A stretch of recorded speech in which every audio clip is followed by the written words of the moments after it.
Chapter 1. The Peddler.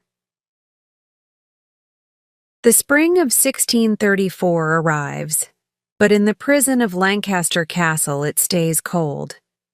The 20 women in the prison are dirty, hungry, and cold.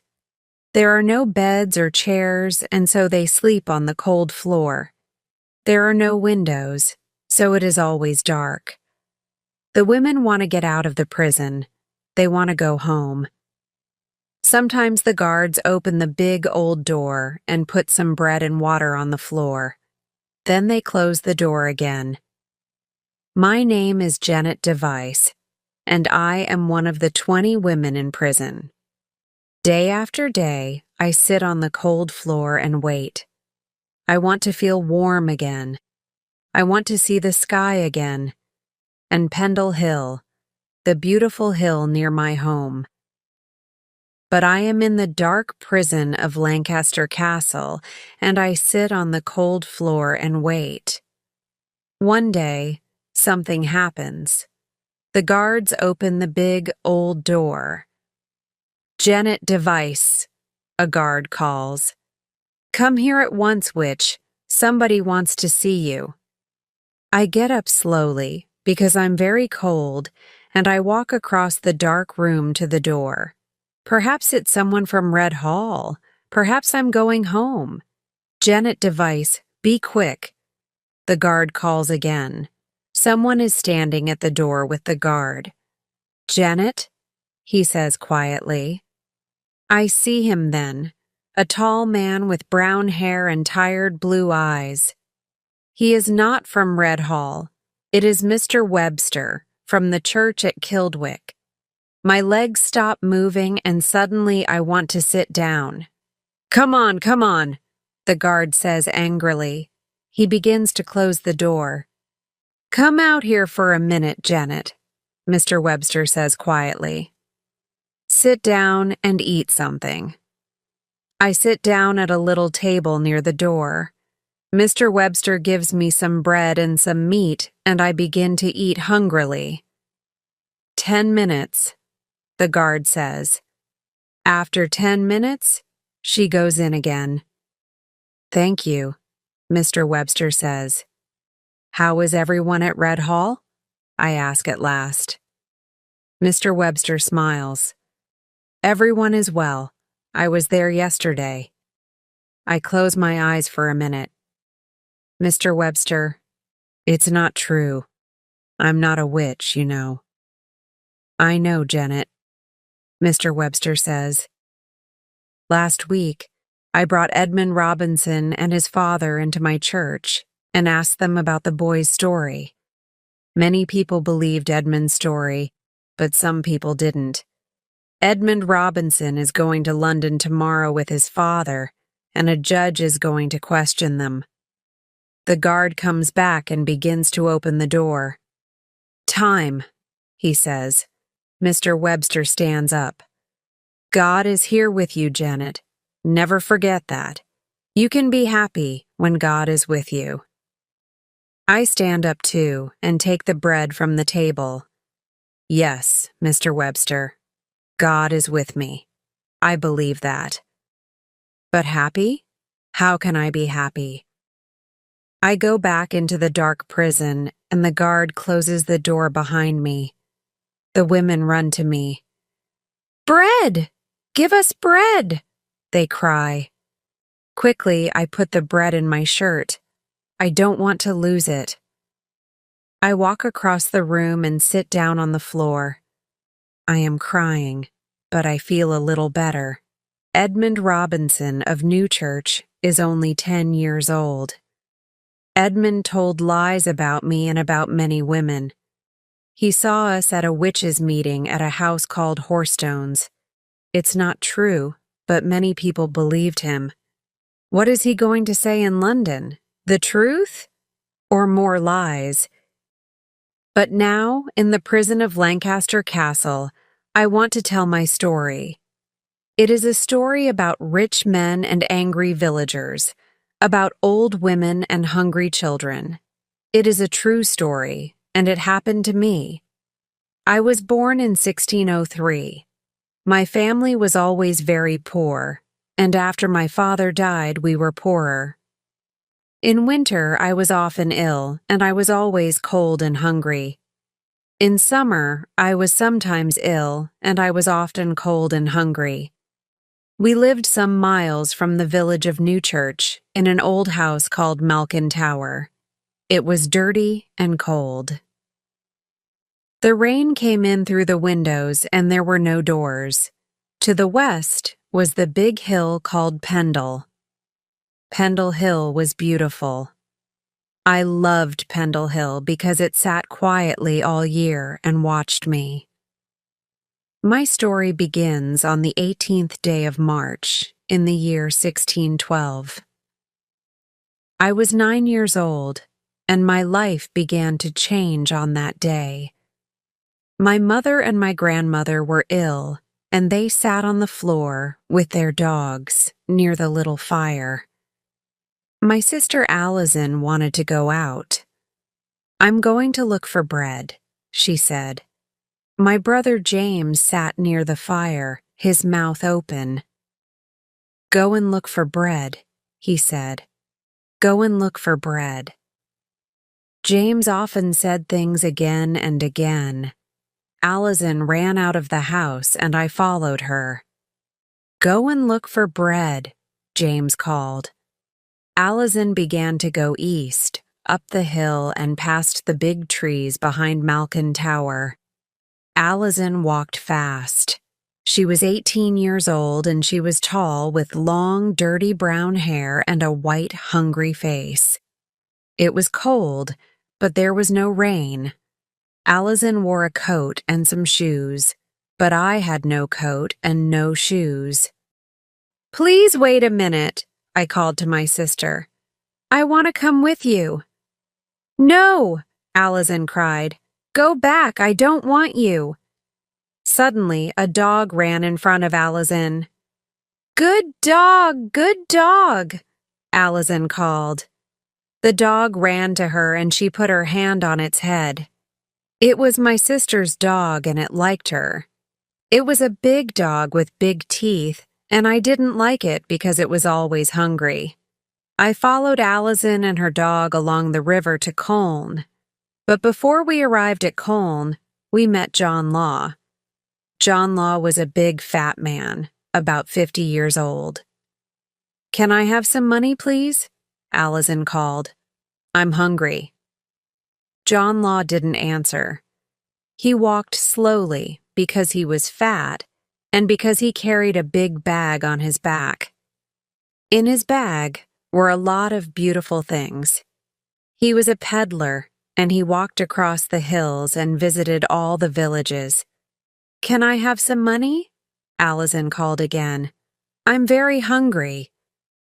John Law stopped. "Stop following me," he said. "I'm not going to give you money." "Give me money," Allison said. "I don't want to give you money," the peddler said. He took his hat off. There was not much hair on his head. "I don't like you, and I don't like your family.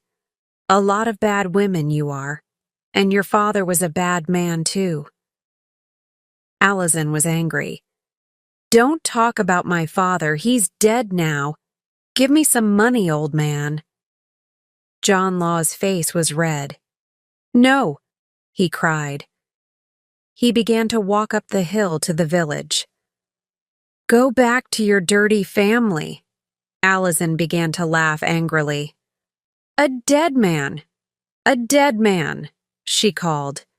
"Dead before dark! John Law!" She looked down at her dog and put her hand on its head. "Go after him, dog," she said. "Go after him and get him." Chapter 2. Roger Nowell. John Law was ill because Allison cursed him, and his son wanted Roger Nowell to question Allison. Roger Nowell was a rich and important man in Lancashire, and he was the judge for all the villages near Pendle Hill. He lived at Red Hall, 7 miles from Newchurch. On the 30th day of March, Mr. Nowell's men came to Malkin Tower. Mr. Nowell wanted to see Allison at once. We walked from Malkin Tower to Red Hall, my sister Allison, my brother James, and our mother, Elizabeth Device. I followed them because I didn't want to stay at home with my grandmother. My grandmother was a difficult old woman, and I didn't like her. Reed Hall was an old house with a big garden and many old trees. Mr. Nowell's servant opened the door for us. "Come in," Mr. Nowell said. He was a tall man with a lot of white hair. His black coat looked warm and expensive. Allison followed Mr. Nowell into a room with a big fire. When I saw the fire, I wanted to go in too. "Are you cold, little one?" Mr. Nowell asked me. "Come in and sit near the fire." I went across the room and sat down on the floor next to the wonderful hot fire. Mr. Nowell sat behind a big table. 2 or 3 men in black coats stood near the window. Allison stood in front of Mr. Nowell. Her long hair was dirty, and her old dress looked dirtier. 2 weeks ago, on the 18th day of March, you met John Law near Colne, Roger Nowell said. His voice was slow and careful. "Tell me about it." "I asked for money," Allison said. "The peddler was very angry, and I didn't like him. I was angry too, and I wanted him to die." "Tell me about your dog." "The dog is my friend," Allison said slowly. "I wanted a friend, and I found that dog 2 months ago. I told my grandmother, and she liked the dog too."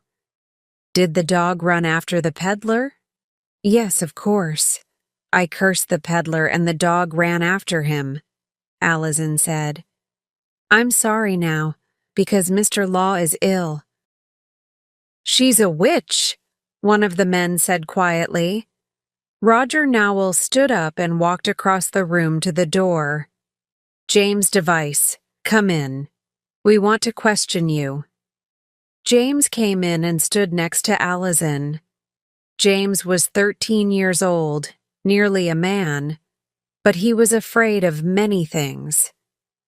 He began to cry. "Don't be afraid," Mr. Nowell said. "We want you to talk about your grandmother, old Demdike." But Allison wanted to talk. "Don't ask him," she said quickly. "I can tell you about my grandmother because I'm with her every minute of the day. I go with her from village to village. I go with her across Pendle Hill. She asks people for money and food, and I help her." Allison stopped. She looked at James, and then she looked at Mr. Nowell. "She cursed a child once, and the child died later that year." "And you," James said, "you cursed a child too. Somebody told me." James suddenly sat down on the floor and began to laugh loudly. "Be quiet," Roger Nowell said coldly. "Allison Device, tell me the truth. Did you curse a child?" "Yes, I did," Allison cried. "The child called me a witch, and I was angry. I cursed the child, but I was sorry when the child died." James looked up at Allison, his mouth open. "The child died. The child died," he said again and again. "Allison Device, you cannot go home again." Roger Nowell said slowly, "You must go to the prison at Red." "But I need Allison," my mother shouted angrily from the door. "She takes care of old Demdike, my mother." I looked at my mother, at her red, angry face. I looked at Allison in her dirty dress, and at James on the floor with his mouth open. And then I looked at Mr. Nowell. His brown eyes were warm, and his face was kind. On the 2nd day of April, Roger Nowell and his men came to Ashlar House near the village of Fence. Mr. Nowell wanted to talk to my grandmother, and we all went with her to Ashlar House. Fence was not far from Malkin Tower, and my grandmother walked there easily. Old Demdike was a little old woman with a fat face and no teeth. She was nearly 80 years old, and she was a difficult old woman. Without Alison, she was more difficult because my mother didn't take care of her. When I saw Mr. Nowell again at Ashlar House, I felt happy. I looked at his kind face and his warm brown eyes, and I wanted to be near him. But there were a lot of people in the room, and I was afraid to go to him. "Old Demdike, I'm going to ask you some questions," Mr. Nowell began. Old Demdike was not afraid. She looked at all the men in their expensive coats and hats. "What can a poor old woman tell you rich men?" She laughed, and when she laughed, I felt afraid. My grandmother was going to tell them everything, and she did. "20 years ago, I met the devil," Old Demdike said. "He was a boy called Tib, and he was my friend. Then a cat came to visit me, a beautiful cat, and then a dog. They were all my friends." Mr. Nowell listened quietly to my grandmother, but some of the men began to talk angrily. "Be careful, you rich men," my grandmother cried. "I can curse you. I can kill people. I make clay pictures of people, man, woman, or child. And when I break the clay, that man, woman, or child dies." People began to shout, "She's a witch. She must die. Say no more. She must die with all her family." Roger Nowell stood up. "Be quiet." He looked at the guards near the door. "Take her away," he said. "Old Demdike and her granddaughter Alison must go to the prison at Lancaster Castle." The guards took my grandmother by the arms and carried her out of the door and put her on a horse. Everyone ran out of Ashlar House. They ran after the horses and shouted, "Kill the witch!" I looked for Mr. Nowell, but he was on his horse too, and he followed the guards quickly through the village. Slowly, I followed my mother and James. Malkin Tower was my home, but I didn't want to go back there. I was a little child, and I wanted someone kind to take care of me. We stayed at home for days because we were afraid to go out. James sat in front of the fire with his dog and talked. "Lancaster Castle, Lancaster Castle," he said, again and again. My mother hit me and shouted at me because she was angry with the rich men.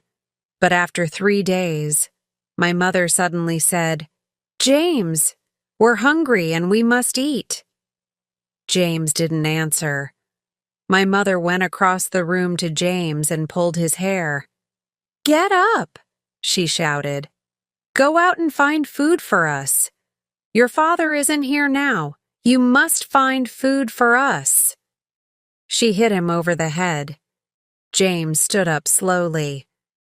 "Go out and find food," he said. I must go out and find food. It was dark, and James was out for hours. But in the morning, he came back with a sheep. "I went to Barley," James said happily. "I got this sheep, and now we can eat." "Get up, Janet," my mother shouted. "Come and help me." It was Friday, the 10th day of April. My family had some friends, poor people, and on that day they came to Malkin Tower. They came and asked about old Demdike and Alison, and they stayed to eat and drink. I helped my mother.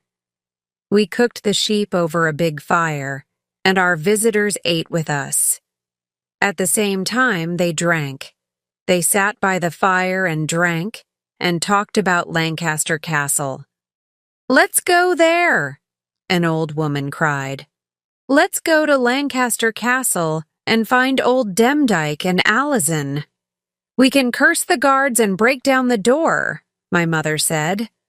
"Let's bring them home," said an old man. "Janet, bring the bottle. We need more drink," shouted my mother. I got up and took more drink to my mother, but I fell over one of the dogs and the bottle broke on the floor. "The drink was gone. You bad child," my mother shouted. "You're a witch too, you know." She got up and began to hit me. She hit me over the head and pulled my hair. An old man laughed, and then everyone laughed. I ran back across the room. I wasn't a witch. I was a child, 9 years old, and I hated my mother and all her friends. My face felt very hot because I was angry. I left the room and went out of the house. It was afternoon, but the sky was dark with rain. Pendle Hill was dark too. It sat quietly and watched me. "I'm going to Mr. Nowell," I said quietly to Pendle Hill. "I'm going to tell him about my mother and her friends."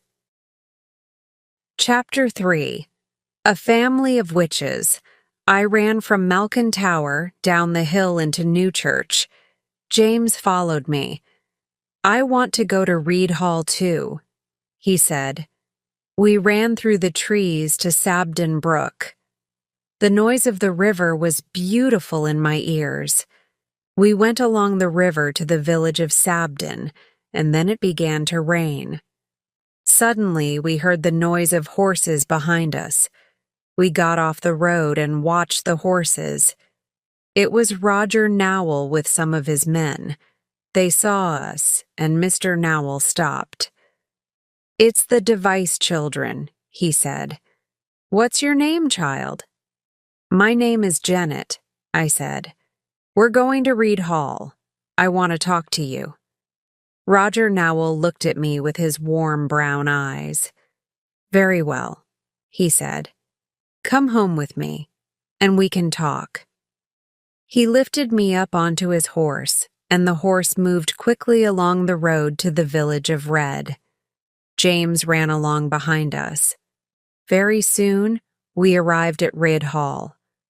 The servant opened the door for us, and we went into the warm house. James came in too and sat down next to me near the fire. Mr. Nowell put his black hat down on the table.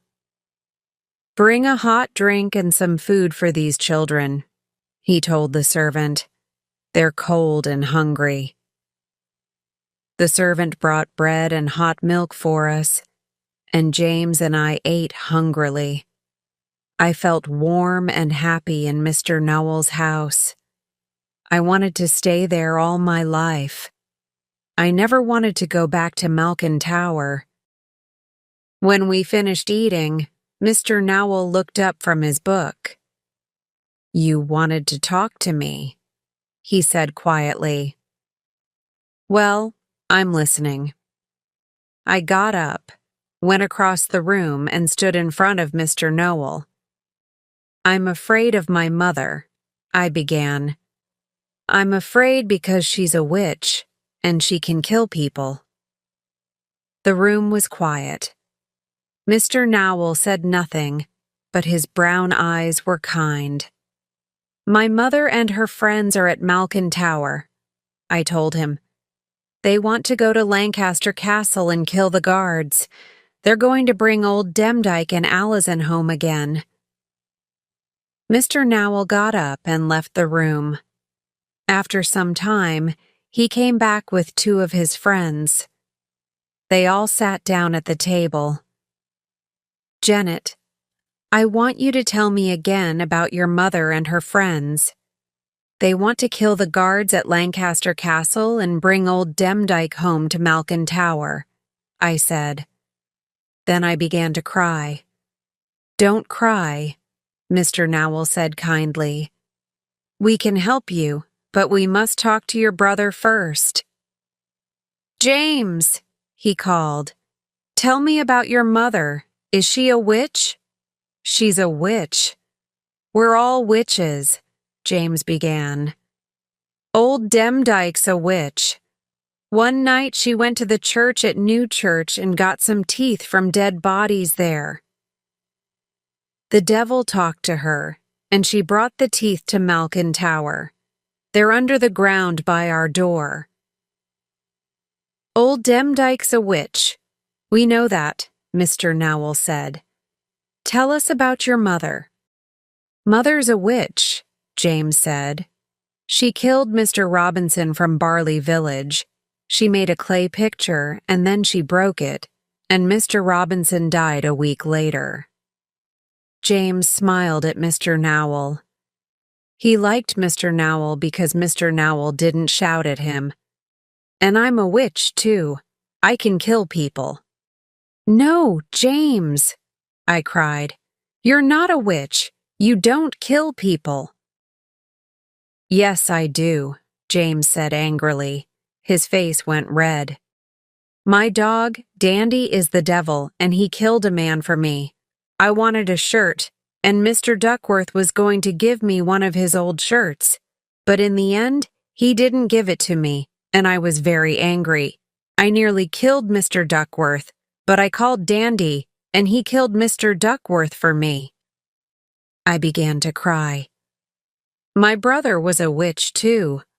All my family were witches.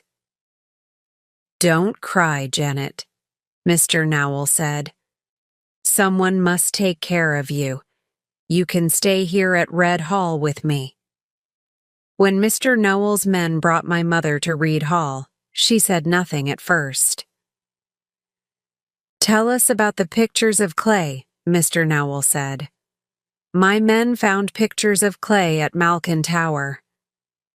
My mother said nothing. Your mother, old Demdike, is a witch. Your daughter is a witch, Mr. Nowell said. Your son killed Mr. Duckworth because of a shirt. Now tell us about the clay pictures. My mother said nothing. James told us about Mr. Robinson of Barley, Mr. Nowell said. Did you kill him? Suddenly, my mother's face went red, and she began to shout at James. A good son you are. You told this rich man about Jack Robinson of Barley. Well, you told the truth. I killed him. I made a clay picture, and then I broke it, and a week later, he died. I killed him because I hated him. She stopped and looked at me. I wanted to run away, but Mr. Nowell's servant stood in front of the door. Then my mother laughed. Janet Device, witch's daughter? You hate us, I know that. Well, it doesn't matter because you're right. You are different. You're my daughter, but you're not the daughter of my husband. Your father was a rich man, but he never gave me money. A witch's child, he called you. And when you were born, he never came near me again. Jack Robinson learnt the truth about your father. He told the villagers of Barley, and they called me a bad woman, but they didn't call your father a bad man. Nobody in Barley gave me food again because of Jack Robinson. I hated him, and so I killed him. The room was very quiet, and my mother laughed again. My hands felt cold and my face was hot, but I didn't cry. When Mr. Device died, I cried for days, but he was not my father. I looked at my mother, at her dirty hair and her ugly face, at her angry eyes. I hated her then, and I hated her for many years. Chapter 4: Truth and Lies. On the 27th day of April, the guards took my mother and James to Lancaster Castle, and my life at Red Hall began. Suddenly it was spring. The sky was blue, and there were beautiful flowers on the hills. From Red Hall, Pendle Hill looked different. It looked smaller, and it was not so important in my life. Sometimes I walked along Sabden Brook to Sabden, and then to New Church, and I felt happy to be near Pendle Hill again. But I never visited Malkin Tower again. Spring changed into summer, and in August I went to Lancaster with Mr. Nowell. Lancaster was 30 miles from Red Hall, and I got very tired because I sat on a horse for hours. It was a big, noisy town. I had never seen so many people before in my life, and I felt afraid. The trial of the Witches of Pendle began at Lancaster Castle on the 18th day of August, and the judge was an important man from London. Judge Bromley listened to many people on that day because there were a lot of witches from Lancashire in the prison. Old Demdike was not there because she died in May before the judge arrived. I waited with Mr. Nowell's servant, and when a guard called my name, I went through a big door and saw the judge behind a table. Judge Bromley was rich and important, but his eyes were cold. Suddenly, I saw my mother. She was dirty and very thin. When she saw me, her face went red. My hair was clean now, and I wore shoes and an expensive dress. I saw my mother's eyes. She hated me. "Are you a witch?" Judge Bromley asked my mother. "No, I'm not," my mother answered angrily.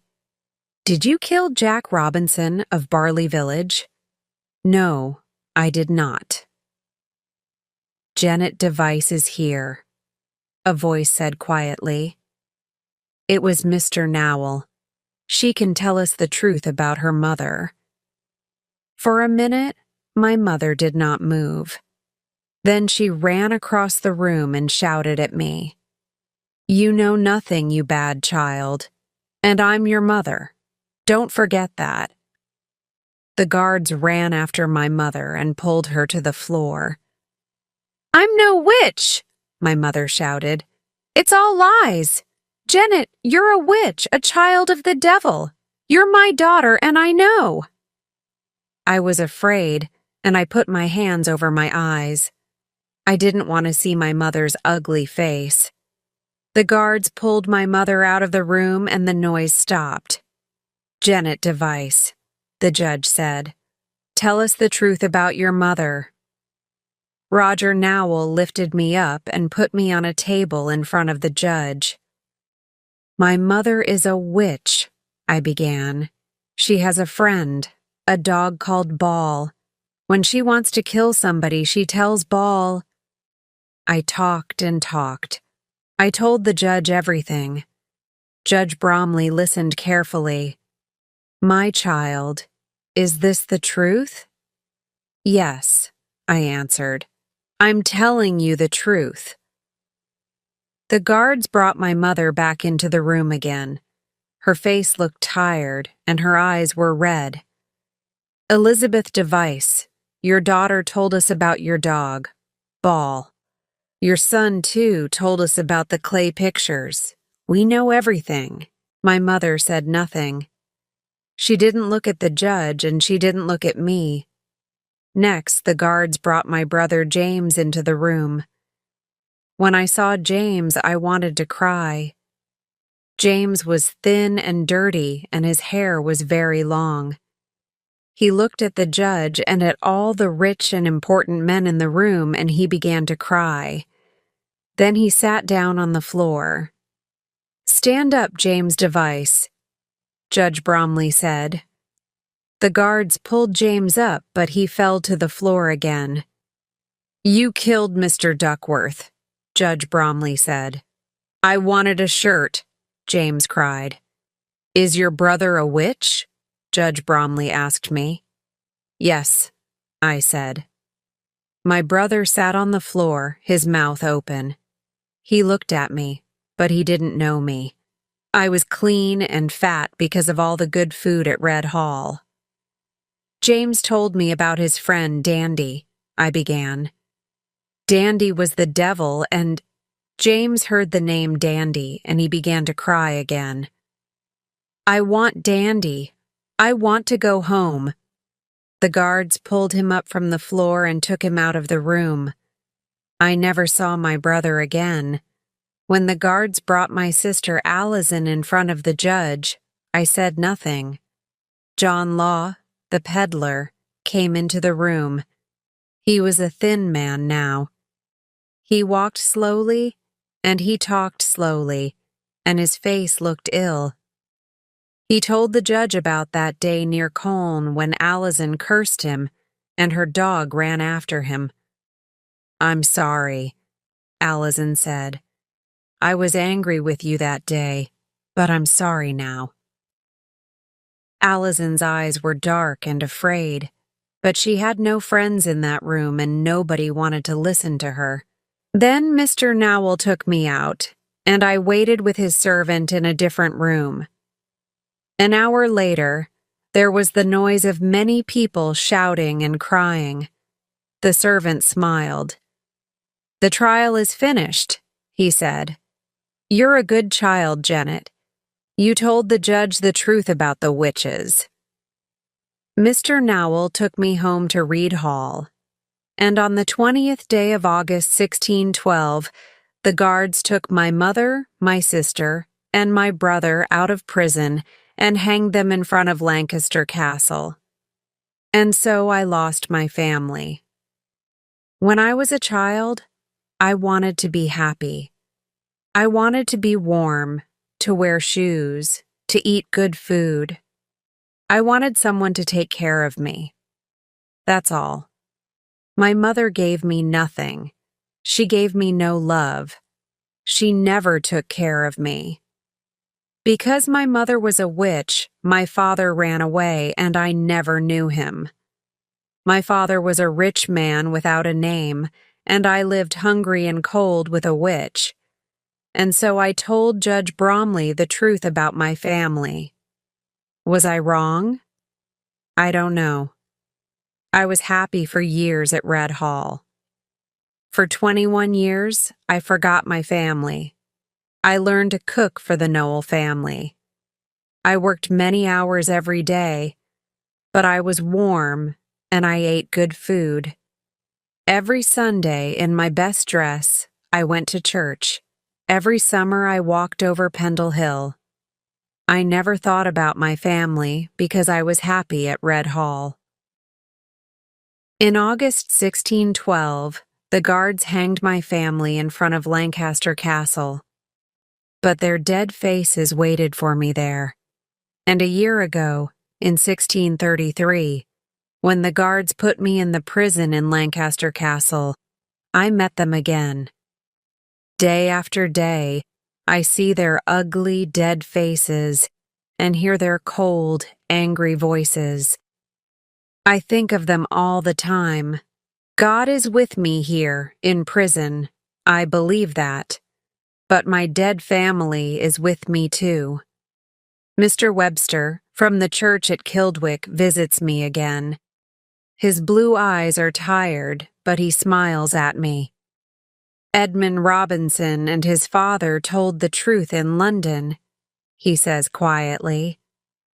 The child told lies about you because he was afraid of his father. He wanted his father to love him. I say nothing. Mr. Webster wants to be kind, but he cannot help me. Mr. Nowell cannot help me because he is dead. Edmund Robinson is only a child. He tells lies one day, and the truth the next day. But the truth cannot help me. What can I do against hate and lies? When Mr. Nowell was alive, the villagers didn't talk about me. But when Mr. Nowell died, the lies began. The villagers are all afraid of me because my name is Device. They hate me because my name is Device. They say I am a witch because my name is Device. I come from a family of witches, but I am not a witch. Nobody died because I cursed them. I never made clay pictures. I never had a cat or dog. I only wanted to live quietly at Red Hall and watch the changing skies over Pendle Hill. When I was a child, I was always cold and hungry, and I hated my family because they were witches. In 1612, I told the truth, and the truth killed my family. Now, 22 years later, lies are going to kill me here in Lancaster Castle, and I am cold and hungry again. Mr. Webster gives me bread, and I go back into the prison. I can never go back to Reed Hall. I know that now. I must stay here in Lancaster Castle with my dead family. They are watching me and waiting for me. I can never be free of them. This is my true story, and I want to finish it now.